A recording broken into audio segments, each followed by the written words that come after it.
एक इंसान, सबको मिला लीजिए यहाँ पे जितने भी लोग हैं, सब कोई, दुनिया के अंदर ना सबसे ज़्यादा 8 चीज़ों से मोहब्बत करता है सबके दिल में। ये नेचुरल चीज़ है, मैं भी मोहब्बत करता हूँ।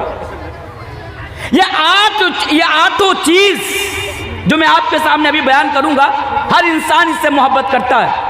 कोई भी ऐसा इंसान नहीं जो ये कह दे कि मैं मोहब्बत नहीं करता हूँ, तो वो दुनिया का सबसे बड़ा झूठा है। चाहे मौलवी हो, हाजी हो, चाहे कोई भी हो, सब कोई इससे मोहब्बत करता है। वो 8 चीज़ क्या है? मैं नहीं, अल्लाह तबारक व तआला कुरान करीम के अंदर उन 8 चीज़ का जिक्र अल्लाह तबारक व तआला ने कुरान करीम के अंदर किया है। आइए ज़रा इस आयत को हम और आप समझ लेते हैं जल्दी जल्दी। उल इनकाना आबाउकुम व अबनाउकुम व इख्वानुकुम व अज़वाजुकुम व अशीरतुकुम व अम्वालुन इक़्तरफ़्तुमूहा व तिजारतुन तख़शौना कसादहा व मसाकिनु तरज़ौनहा अहब्बा इलैकुम मिनल्लाहि व रसूलिही व जिहादिन फ़ी सबीली। 8 चीज़ का जिक्र किया। ऐ नबी, आप दुनिया वालों से कह दीजिए, ऐ नबी आप दिगल बैंक में रहने वाले मर्दों और औरतों से कह दीजिए, क्या कह दीजिए कि अगर तुम अपने बाप से मोहब्बत करते हो, अगर तुम्हारे बाप की मोहब्बत, अपनी औलाद की मोहब्बत, अपने भाइयों की मोहब्बत, व अज़वाजुकुम अपनी बीवियों की मोहब्बत, व अशीरतुकुम अपने खानदान और अपने बरादरी की मोहब्बत, व अम्वालुन इक़्तरफ़्तुमूहा और उस माल से मोहब्बत। किस माल से? जिस माल को तुम बड़ी मेहनत और मुशक्कत के साथ जमा करते हो, कमाते हो, अगर उस माल से मोहब्बत करते हो। और क्या बयान फरमाया? वो तिजारतुन तख़शौना कसादहा, अगर तुम बिजनेस से मोहब्बत करते हो, उस बिजनेस से के जिसका लॉस होने से तुम यानी डरते हो कि कहीं तुम्हारे बिजनेस के अंदर घाटा ना जाए, मंदी ना जाए। व मसाकिनु तरज़ौना, और अगर तुम उस घर में, उस घर से मोहब्बत करते हो, कौन सा घर? जिस घर को तुमने एक एक पैसा जमा करके, एक एक सिक्का जमा करके, जो बड़ी मेहनत और मुशक्कत के साथ तुम जो घर बनाते हो, पूरी जिंदगी की कमाई से जो तुम घर बनाते हो, अगर तुम उससे मोहब्बत करते हो। फिर आगे बयान फरमाता, कोई हरज की बात नहीं है, लेकिन ऐ मुसलमानों बस इतना याद रखो, अहब्बा इलैकुम मिनल्लाहि व रसूलिही व जिहादिन फी सबीली। अगर इन 8 चीज की मोहब्बत या इनमें से किसी एक चीज की मोहब्बत भी अगर अल्लाह और अल्लाह के रसूल की मोहब्बत पर गालिब आ जाए, अब देखो अल्लाह हमें बहुत बड़ी खतरनाक वार्निंग दे रहा है। अल्लाह की तरफ से हमें वार्निंग मिल रही है। वार्निंग क्या है? फतरब्बसू हत्ता याती अल्लाहु बिअम्री, तो तुम इंतजार करो, तुम्हारे ऊपर अल्लाह तबारक व तआला का अज़ाब आएगा। अल्लाहु अकबर। आपने कभी गौर किया अल्लाह ने क्या कहा? अल्लाह ने कहा ये जो 8 चीज तुम्हारे सामने अभी जिक्र किया गया, बयान किया गया, अगर ये 8 चीज या इनमें से अगर किसी एक चीज की मोहब्बत भी अगर रसूल और अल्लाह के रसूल की मोहब्बत पर अगर गालिब आ जाए, यानी ज्यादा हो जाए तुम्हारे दिल में, तो अल्लाह ने कहा फतरब्बसू हत्ता याती अल्लाहु बिअम्री, तो याद रखो तुम्हारे ऊपर तुम इंतजार करो, अल्लाह का अजाब आएगा। और आज बताइए क्या अल्लाह का अजाब हमारे ऊपर नहीं आ रहा है? ईमानदारी के साथ बताइए, क्या आज मुसलमान दुनिया के अंदर महफूज है? क्या आज मुसलमान दुनिया के अंदर कुत्तों की तरह काटा नहीं जा रहा है? क्या आज मुसलमान दुनिया के अंदर कूटा नहीं जा रहा है? क्या आज मुसलमानों के ऊपर जुल्म सितम के पहाड़ नहीं तोड़ा जा रहा है? मेरे भाइयों, हम सब जानते हैं, आज हम सब की नजर सोशल मीडिया के ऊपर है। आज पूरी दुनिया के अंदर आज मुसलमानों की क्या हालात और मुसलमानों की क्या परिस्थिति है, क्या आज हमें और आपको मालूम नहीं है? मेरे भाइयों मालूम है। यही तो अल्लाह का अजाब है, यही तो अल्लाह का अजाब है मेरे भाइयों। और क्या आप चाहते हैं? अल्लाहु अकबर। कितनी बड़ी बात कही गई, लेकिन आज तक हम तो सुनते हैं पर हमें कोई फर्क पड़ता नहीं है।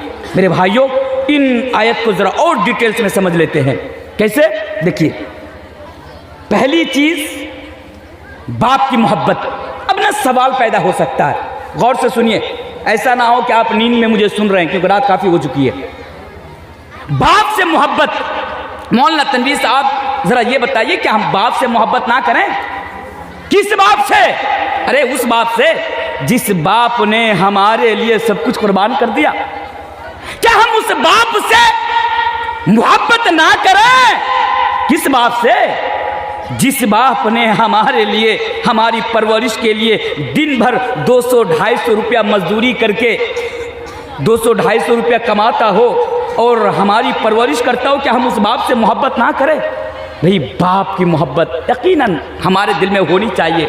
और वो कौन सी औलाद है, वो कौन सा नालायक बेटा है जो अपना बाप से मोहब्बत ना करे? एक वाकया ना मुझे याद आ गया। चलिए वाकया को सुनिए, फिर आयत को मैं आपको समझाता हूँ। इस आयत को, इस टुकड़े को मैं आपको समझाता हूँ। मैं ना जब दिल्ली के अंदर रहता था, आज से तकरीबन 7-8 साल पहले की बात कर रहा हूँ, जब मैं जामिया रियाज में पढ़ता था दिल्ली के अंदर, तो एक आदत थी, मेरा एक मामूल था। वो ये था कि आफ्टर डिनर करने के बाद, यानी रात के खाना खाने के बाद हम लोग ना बाहर टहलने के लिए सैरो तफरीह के लिए निकलते थे।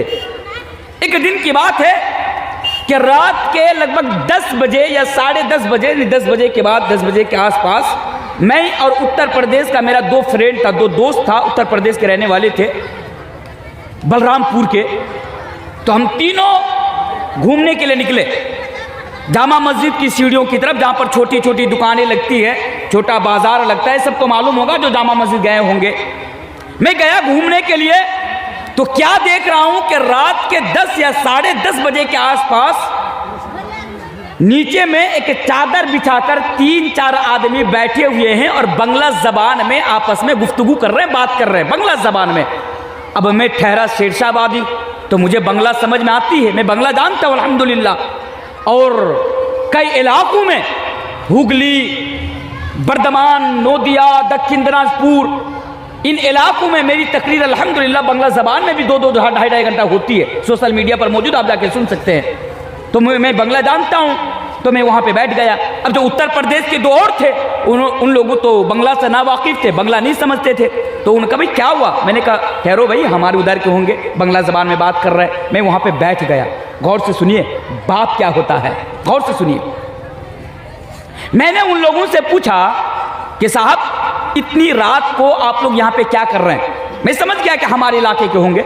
मैंने कहा इतनी रात को यहाँ पे क्या कर रहे हैं? मेरा मकसद ये था पूछने का कि अगर ये लोग घूमने के लिए आए होंगे या कोई परेशानी में होंगे, तो हालांकि मैं दिल्ली में रह रहा हूँ, तो मैं इनकी कुछ मदद कर सकूँ, कुछ हेल्प कर सकूँ, सहायता कर सकूँ। इस गर्ज से मैंने सवाल किया कि आप लोग इतनी रात को यहाँ पे क्या कर रहे हैं? मालूम है उनमें से एक ने मुझे जवाब दिया था कि साहब हम लोग ना 5 साल से 1-2 साल नहीं 5 साल से हम लोग दिल्ली में रहते हैं और दिल्ली में रिक्शा चलाते हैं, रिक्शा।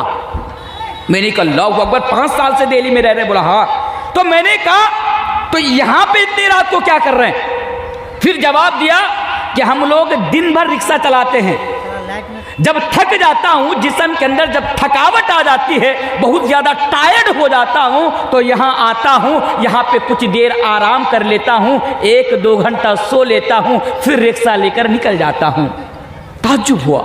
मैंने कहा कि साहब दिन भर रिक्शा चलाते हैं, जिस्म के अंदर थकावट आ जाती होगी, थक जाते होंगे, तो इससे यहाँ पे अगर सोएंगे, खुला आसमान है, सर के ऊपर छत भी नहीं है, यहाँ पे नींद भी नहीं आएगी, चारों ओर गंदगी हैं, बड़े बड़े मच्छर हैं, तो इससे बेहतर तो यही है ना, क्योंकि आप लोगों को सुकून की नींद की ज़रूरत है। जब तक आपको सुकून की नींद नहीं आएगी, तब तक जिस्म के अंदर से थकावट नहीं जाएगी, सुकून की नींद चाहिए। तो इससे बेहतर है किसी रूम को रेंट पे लेकर, यानी किराया भाड़ा पे लेकर तो आप लोग रह सकते हैं ना।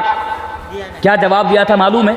आज भी वो जवाब मुझे याद है। आज भी उन लोगों ने जवाब दिया था कि साहब हम लोगों को भी मालूम है, हम लोग भी जानते हैं, लेकिन सुनिए, अगर किसी रूम को किराए पे लेकर, रेंट पे लेकर अगर हम लोग वहाँ पे रहेंगे, अगर हम लोग वहाँ पे सोएंगे, तो महीने में कम से कम 3 से 4 हज़ार रुपया किराया देना पड़ेगा।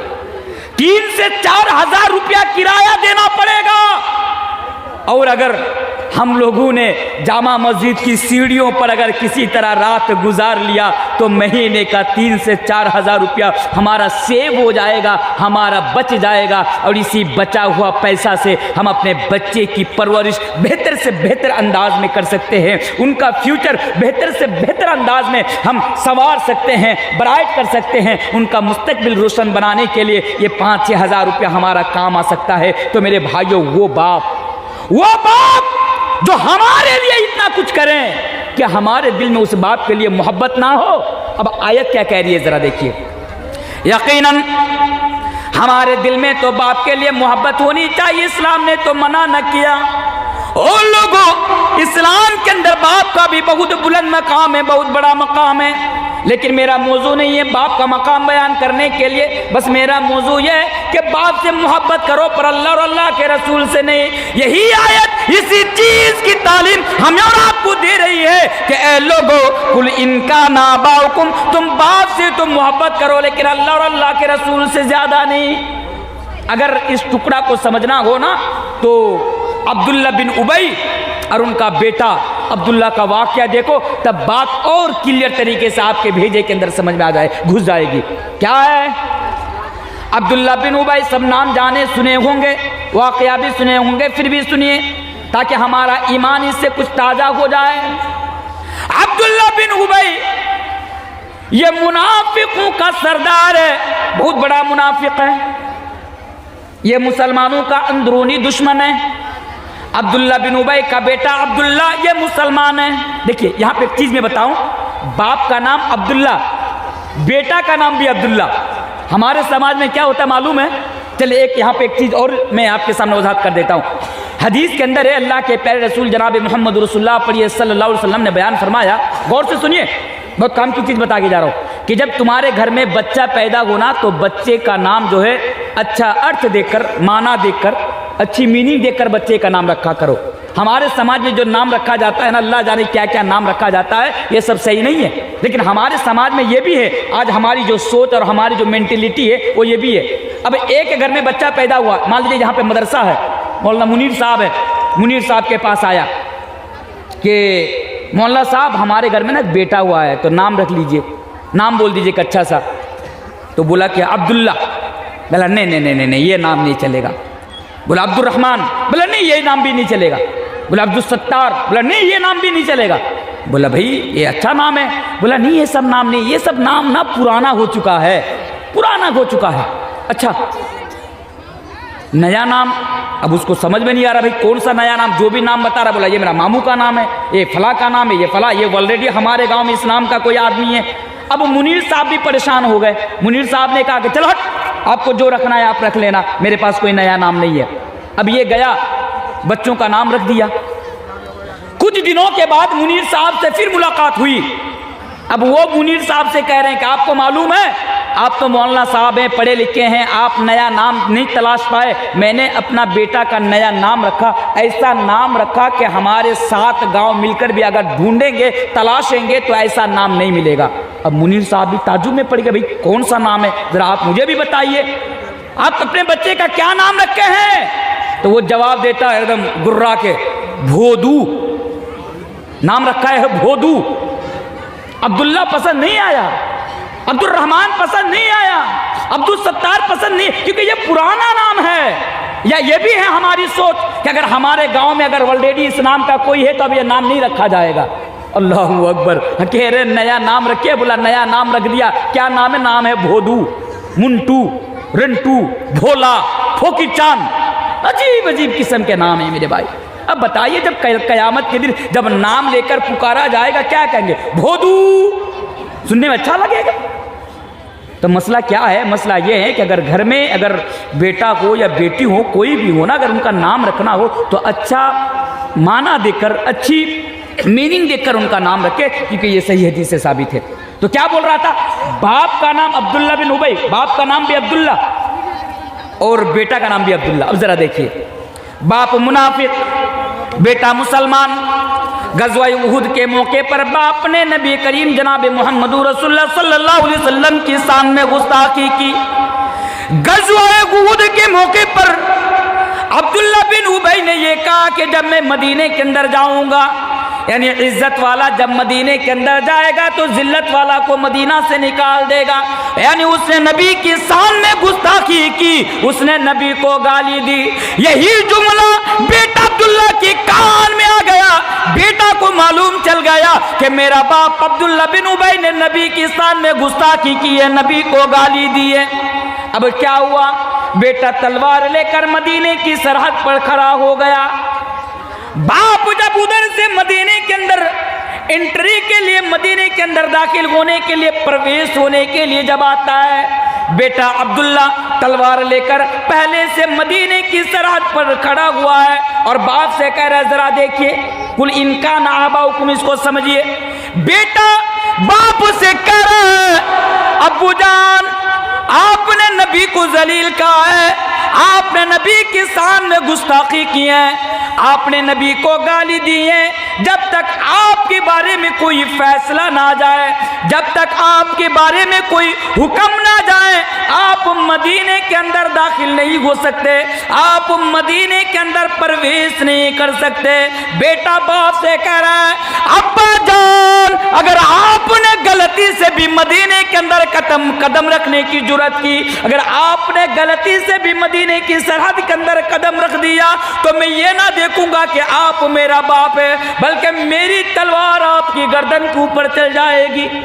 बेटा बाप से कह रहा है कि जब तक आपके बारे में कोई फैसला ना जाए तब तक आप मदीने के अंदर दाखिल न होना, वरना मैं आपको कत्ल कर दूंगा।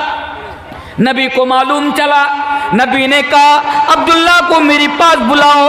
अब्दुल्ला नबी के पास आए, नबी ने कहा अब्दुल्ला तुम्हारा बाप ने मुझे गाली दी है, तुम्हारा बाप ने मेरी शान में गुस्ताखी की है, जाओ मैं तो मुहम्मदुर रसूलुल्लाह हूँ, मैं तो रहमतल, मैं तो तमाम जहां के लिए रहमत बनकर आया हूँ, जाओ जाओ मैंने तुम्हारे बाप को माफ कर दिया, तुम भी अपने बाप को माफ कर दो। बेटा अब्दुल्ला ने फिर कहा कि अल्लाह के नबी आपने मेरे बाप को माफ कर दिया, अच्छी बात है, उसके बावजूद भी मेरे बाप ने आपकी शान में गुस्ताखी की है, मेरे बाप ने आपको गाली दी है। अगर कभी मेरे बाप को कत्ल करने का हुक्म सुना है, अगर आप मेरे बाप को कत्ल करने का फैसला सुना है तो वो हुक्म आप मुझे देना, मैं ही अपने बाप की गर्दन अलग कर दूंगा, मैं ही अपने बाप को कत्ल कर दूंगा। इसी चीज की तो तालीम दी जा रही है मेरे भाई इस आयत करीमा के अंदर, इसी चीज की तालीम कि बाप से मोहब्बत करो, लेकिन अगर रसूल की बात आए, अगर अल्लाह और अल्लाह के रसूल की बात आए तो फिर ये नहीं देखा जाएगा कि बाप क्या है, बल्कि दिल में बस रसूल बाप से भी ज्यादा अल्लाह और अल्लाह के रसूल की मोहब्बत हो रही। ऐसा कुछ काम मान लीजिए, आप इस तरह भी समझ सकते हैं इसको, ऐसा कुछ काम है जो आपका बाप आपको मना कर रहा है, अगर आप वो काम नहीं करेंगे तो आप के जरिए से अल्लाह और अल्लाह के रसूल की नाफरमानी हो जाएगी, और अगर आप वो काम करेंगे तो बाप नाराज हो जाएगा। तो सुनिए, अगर शरीयत पर चलने की वजह से अगर बाप नाराज होता है तो बाप को नाराज होने दीजिए, ये नहीं देखा जाएगा कि मेरा बाप नाराज होता है और मुझ पर राजी रहता है। शरीयत के कामों पर मेरे भाइयों अल्लाह और अल्लाह के रसूल की इताअत करने के लिए, बल्कि अल्लाह और अल्लाह के रसूल की इताअत आपको करनी पड़ेगी।